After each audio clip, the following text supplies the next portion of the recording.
I, too, today want to speak plainly about the deeply troubling nomination of Mr. Jeremy Carl. It's not a close call. The nomination should alarm every senator who believes in basic decency, truth, and responsibility that does come with public service, sir. Mr. Carl is infamous for deleting thousands of his past tweets, but deleting tweets doesn't delete the many recorded podcast interviews, public speeches, or editorials that he's done. As many of my colleagues have and will point out, Mr. Carl's vile anti-Semitic comments are very real, whether he tried to erase them or excuse them. As co-founder and co-chair of the Senate's Bipartisan Task Force for Combating Anti-Semitism, the only former synagogue president to serve in the United States Senate, and as a Jewish woman and mother, I'm especially compelled to call out Mr. Carl's record. So I'm just going to put it in context. In a study released this week by the American Jewish Committee, 1 in 3 Jewish Americans state that they have personally experienced anti-Semitism at least once in the last year. And last year, another study that found nearly 1 in 5 Jewish Americans were assaulted, physically threatened, or harassed right here in the United States. Our own citizens, all of our constituents, everyone.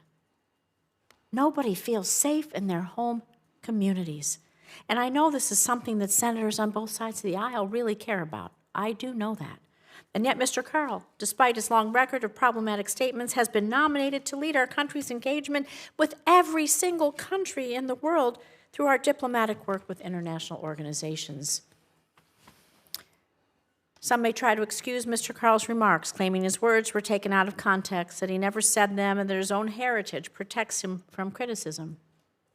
So let me be clear.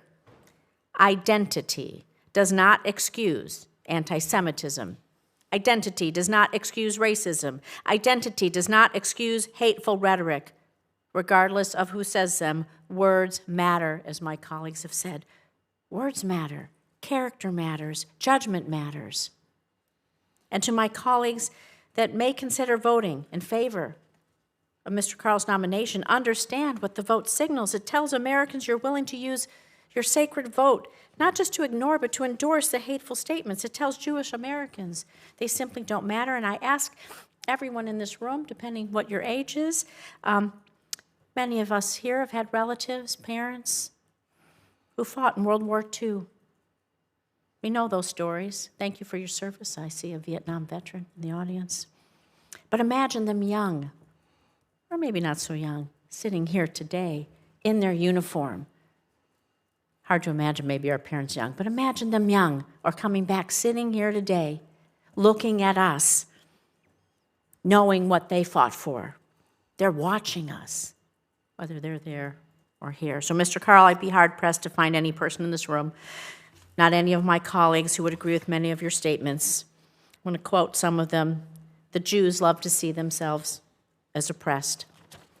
Another one, Jews have often loved to play the victim, rather accept that they are participants in history. Here's another one. Hitler is always the convenient kind of bad example. Hitler is always a convenient kind of bad example. Anyone who had family members who served in World War II, I wish they were here to argue with you on that one. I'm very critical, another thing you said, of overall political stance and sociology of the Jewish community, particularly in this century. It's been very destructive overall.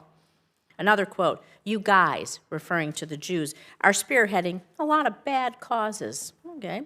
Another quote, we need to unashamedly criticize and critique them, referring to the Jews when they're enemies, without being worried about being called anti-Semites. And finally, in discussing the Holocaust, where 6 million Jews, almost half the Jewish population alive at the time, were slaughtered, an event that continues to be denied to this day, you say the Holocaust kind of dominates just so much of modern Jewish thinking, even today.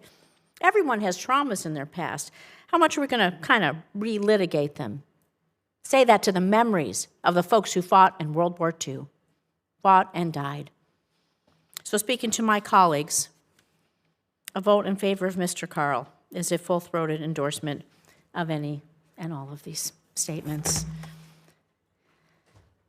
I know everyone cares about the rise of anti-Semitism here and around the United States and around the world.